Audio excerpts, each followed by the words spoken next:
So this is teff, and it is the smallest grain in the world.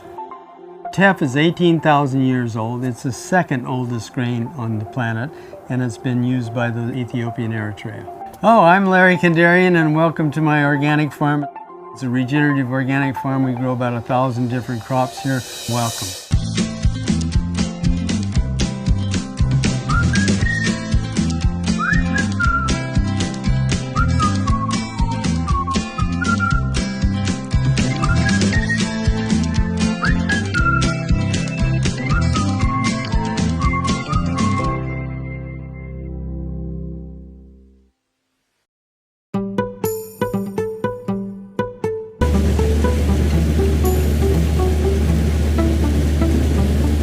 Teff is very high in iron, calcium, and magnesium.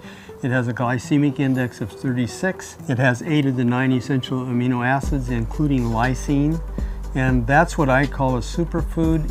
If you have gluten sensitivities, you should eat teff because teff in any warm season grass is gluten-free. I'm a graduate mechanical engineer, and I started working for Raytheon Oxnard, worked on the very first space shuttle. I've always had dirt under my fingers, and I still do. And you know, I think I've eaten a lot of dirt, and I think that's my immune system, why it's so good.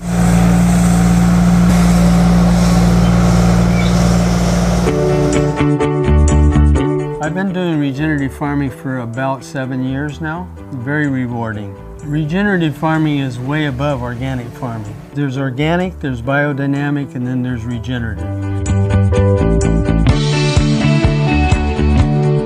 Regenerative farming is where you don't use any chemicals whatsoever, and when people come to my farm, they look at this stuff growing and they go, wow, you have a lot of weeds. And I say, I don't see any weeds, I see companion plants. So if you call them companion plants, they're not weeds. I have people come over and say, so what chemicals do you use? And I said, I don't use any chemicals. Well, what do you do about bugs? I said, I don't have any bugs. Well, why don't you have bugs? I said, because we have so many crops here that there's more good insects than bad insects. So if you harbor the good ones, guess what? They outnumber the bad ones. So eat them.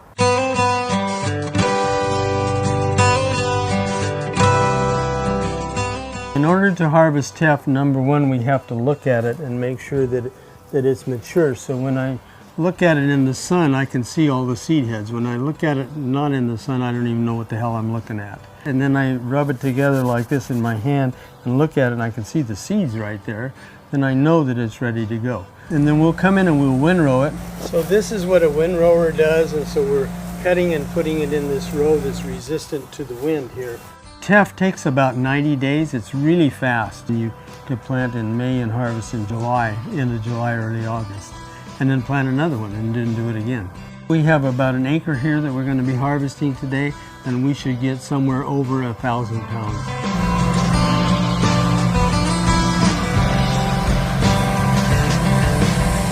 We'll let it dry, and when it's dry, then we'll gather it and then put it on a bigger tarp and run over it with a flat roller to change the density. From there it goes into bins. From the bins it goes into a machine. And then we have several machines to clean it, gravity tables, indents, all kinds of stuff.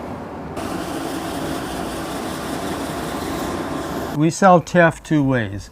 One is the grain itself, and it's the tiniest grain in the world, so it looks like little coffee grounds. Cook it like a porridge, you can cook it like a risotto, you can add it onto a salad once you have it crisped or something, dried up a little bit like a risotto, add to a salad the next day.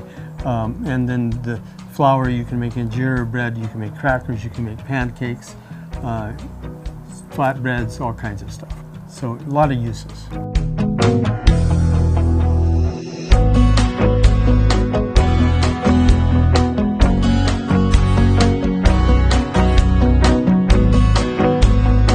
I'm passionate about what I do. If you're not passionate, why are you doing it?